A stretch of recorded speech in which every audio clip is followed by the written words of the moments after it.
Welcome to this lesson. A topic of discussion today is buying decision process for the consumers. In simple terms, the buying decision process is all about the stages that the consumer always goes through before making a decision in buying the product.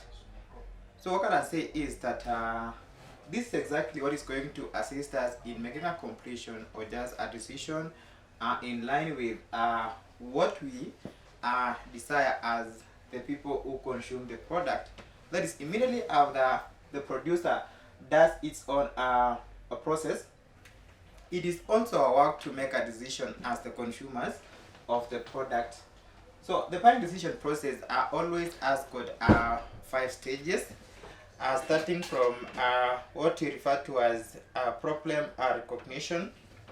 So the first stage is problem recognition.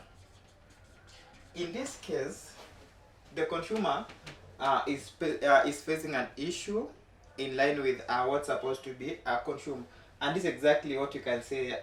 You are now knowing exactly what is facing you as the consumer. So at this stage, it is good for us to make the right choice. So always the buying process or the buying decision process normally starts from the problem recognition. The second stage is what we refer to as the information search.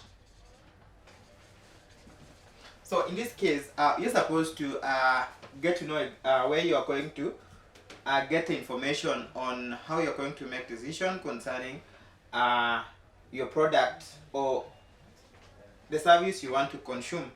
In this case, where can we still or where can we get this information from? We can talk about friends.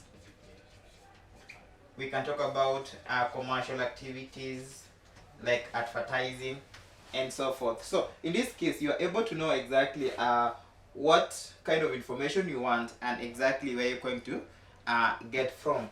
The third one is evaluation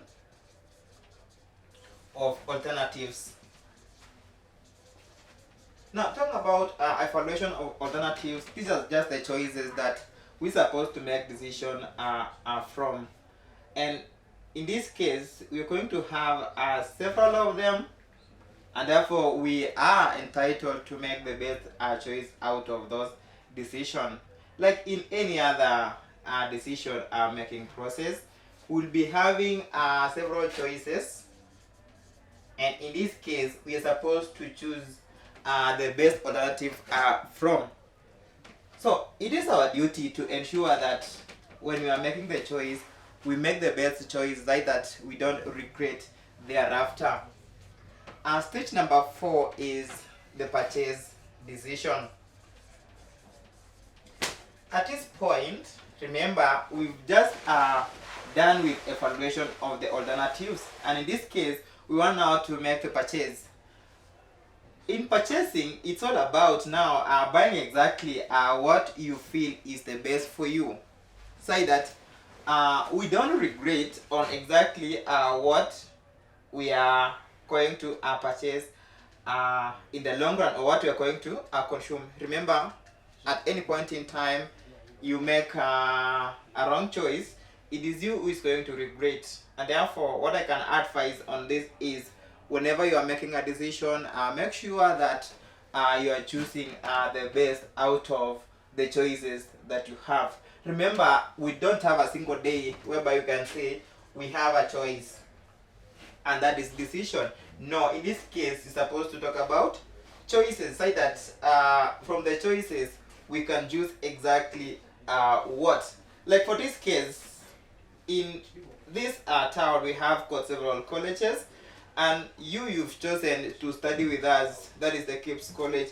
Remember, this is a choice from many. We also have other colleges, but you've chosen to study with us, that is now the choice we are talking about. And number 5 is what we are referring to as the post-purchase decision,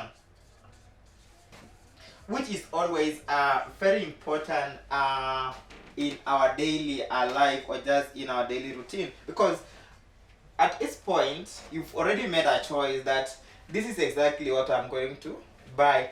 Remember what you are basing on this is all about satisfaction or dissatisfaction. So at any point in time, when you are satisfied with a product, you are likely to go and do what you call the repurchasing. That is a simple process that each one of us should always be following while making the decision on what to consume. We can still proceed and see another subtopic of this topic called factors that influence the buying decision or just the buying process of the consumers. We have several factors, and the most important one is economic factor or just economical factor. Let's say economic factor in this case. Now, the economic factor is always a basic parameter that is going to measure exactly what you're going to buy. Remember, this is all about the ability to buy, or just are you having cash? Because yes, you can be having that desire to use a particular product, but you don't have the ability or you don't have cash. So in this case, I can define it as the economic factor. Then the second factor is what we call the functional factor.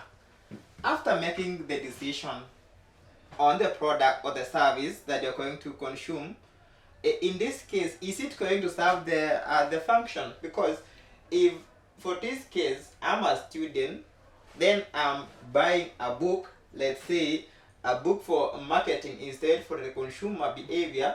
In this case, if it is a book for marketing, it is not going to serve the function, the real function of it, and therefore in this case I need to buy a book that is for consumer behavior, which is not going to serve the real thing that we are talking about in this case. The third one is the marketing mix. In marketing mix, and in most cases, the time you are in module 1, you did a unit called principles and practice of marketing, and the marketing mix that we covered there was all about place, price, promotion, and the other one we refer to as the promotion. Not promotion, I'm just repeating that one, is all about the product itself. So these are the 4 components of the marketing mix, and this is very important because after producing the product or after making the decision on the product, in this case, after knowing the product from the consumer or from the manufacturer, we're supposed to know exactly where could be the outlets of these products. So we can talk about the place, we can still also talk about the price, and after now getting all what you have, because you can still be the consumer and not the final consumer, meaning you still need to have to do the promotion or advertise exactly what it is all about, that product. Data factor is the personal factors. We are all different and we consume different products. Like talk about maybe the new things that are happening in 21st century concerning the marketing or just what we are consuming. Let's talk about the year 2020. In this case, you'll find maybe let's say female people in our country are preferring to wearing a trousers compared to a skirt. In this case, we can term this factor as the personal factor. Number 5, we have psychological factors or the psychological factor. So this is all about what is affecting us directly. Like, how do I perceive something, or after buying a product, what kind of motivation or what kind of forces am I going to get from buying that product? We can still talk about the beliefs in line with the psychological factors, and also the attitudes that we are going to get from that product. And the last factor here is what we are referring to as the social factors, or just the social factor. At times we consume the product not because we have the intention, but because our friends are using it, then it is going to force us to consume. This is exactly what we are referring to as the social factors. And in most cases, we always tend to copy exactly what other people are doing in their daily life. That is the end of this class. You're most welcome to the next class. Thank you.